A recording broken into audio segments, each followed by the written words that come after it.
Welcome. This lesson will take a look at JavaScript arithmetic.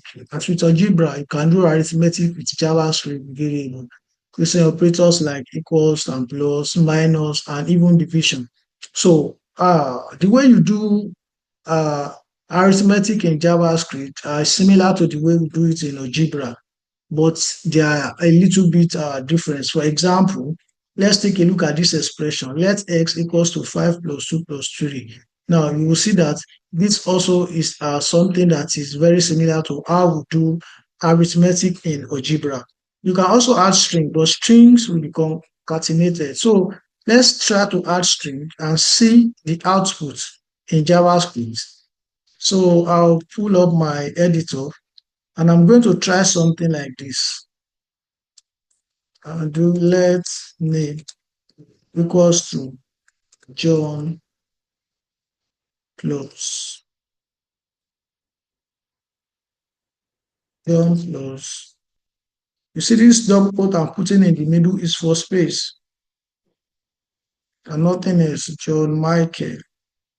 Then I will put space in between. And then in my console, I want to output this name. And let's see what do we have.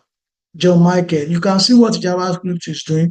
JavaScript is taking this name and is adding it to this. And because I've put this double quote and a space in between in the middle, JavaScript is interpreting it as a space. And that is why you can see that John and Michael are not joined together but separated. Now, let me take out this part so that you will see what the output will be. Now, just imagine that immediately I remove that double quote in the middle. It's joined the whole two words together because you could not find what to interpret as a space between it. So the double quote in the middle serves as space between John and Michael. Now,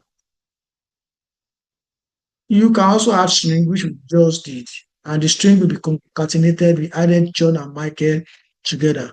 Now, note I have here that if you put a number in quote, the rest of the number will be treated as string and concatenated.